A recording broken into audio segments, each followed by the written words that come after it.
A Bad Case of Stripes by David Shannon. Camilla Cream loved lima beans, but she never ate them. All of her friends hated lima beans, and she wanted to fit in. Camilla was always worried about what other people thought of her. Today she was fretting even more than usual. It was the first day of school, and she couldn't decide what to wear. There were so many people to impress.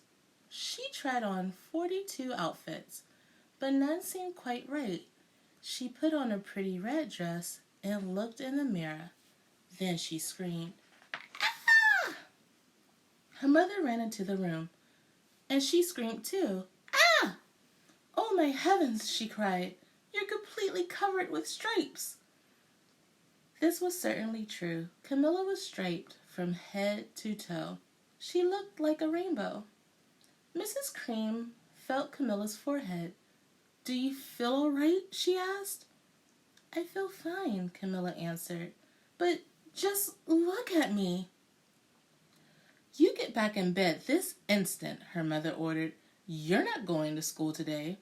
Camilla was relieved. She didn't want to miss the first day of school, but she was afraid of what other kids would say.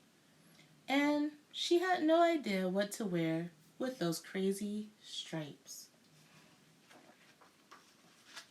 That afternoon, Dr. Bumble came to examine Camilla. "Most extraordinary," he exclaimed. "I've never seen anything like it. Are you having any coughing, sneezing, runny nose, aches, pains, chills, hot flashes, dizziness, drowsiness, shortness of breath, or uncontrollable twitching?" "No," Camilla told him. "I feel fine." "Well then," Dr. Bumble said, turning to Mrs. Cream, "I don't see any reason why she shouldn't go to school tomorrow. Here's some ointment that should help clear those stripes up in a few days. If it doesn't, you know where to reach me." And off he went. The next day was a disaster. Everyone at school laughed at Camilla. They called her Camilla Crayon and Night of the Living Lollipop. She tried her best to act as if everything were normal. But when the class said the Pledge of Allegiance, her stripes turned red, white, and blue, and she broke out in stars. The other kids thought this was great. One yelled out, "Hey, let's see some purple polka dots." Sure enough, Camilla turned all purple polka dotty. Someone else shouted, "Checkerboard, checkerboard," and a pattern of squares covered her skin. Soon everyone was calling out different shapes and colors, and poor Camilla was changing faster than you can change channels on a TV. That night, Mr. Harms, the school principal, called. "I'm sorry, Mrs. Cream," he said. "I'm going to have to ask you to keep Camilla home from school. She's just too much of a distraction. And I've been getting calls from the other parents. They're afraid those stripes might be contagious." Camilla was so embarrassed. She couldn't believe that 2 days ago everyone liked her. Now nobody wanted to be in the same room with her. Her father tried to make her feel better. "Is there anything I can get you, sweetheart?" he asked. "No, thank you," Camilla sighed. What she really wanted was a nice plate of lima beans, but she had been laughed at enough for one day. Well, yes, I see," Dr. Bumble mumbled when Mr. Cream phoned the next day. "I think I better bring in the specialist. We'll be right over." About an hour later, Dr. Bumble arrived with 4 people in long white coats. He introduced them to the Creams. "This is Dr. Grop, Dr. Sponge, Dr. Cricket, and Dr. Young." Then the specialist went to work on Camilla. They squeezed and jabbed, tapped and tested. It was very uncomfortable.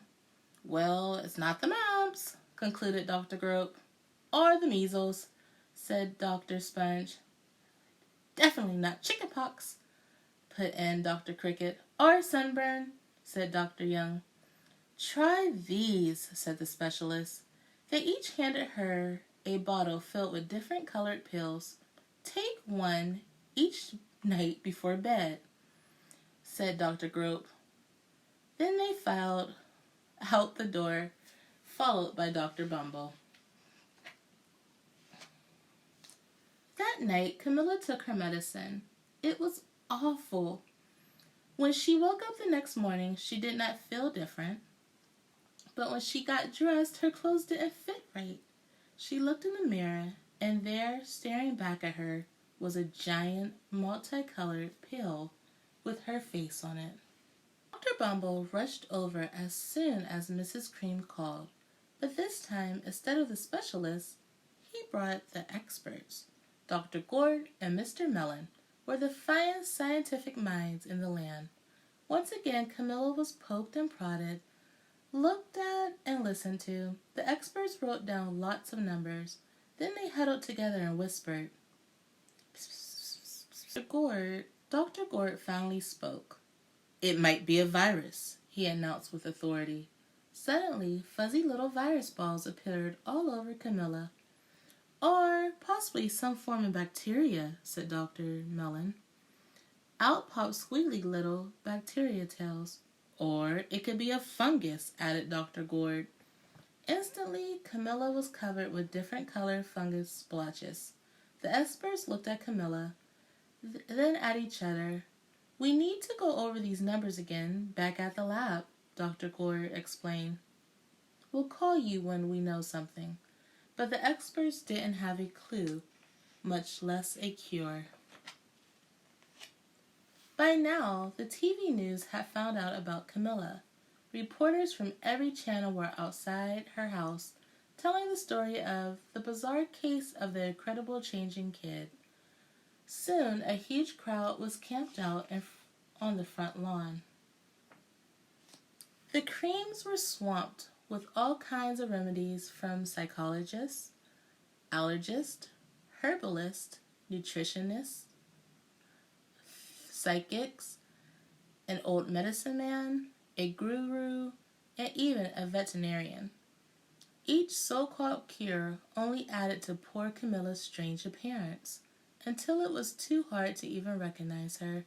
She sprouted roots and berries, and crystals and feathers, and a long furry tail. But nothing worked. One day, a woman who called herself an environmental therapist claimed she can cure Camilla. Close your eyes, she said. Breathe deeply and become one with your room. I wish you hadn't said that, Camilla groaned. Slowly she started to melt into the walls of her room. Her bed became her mouth, her nose was a dresser, and 2 paintings were her eyes.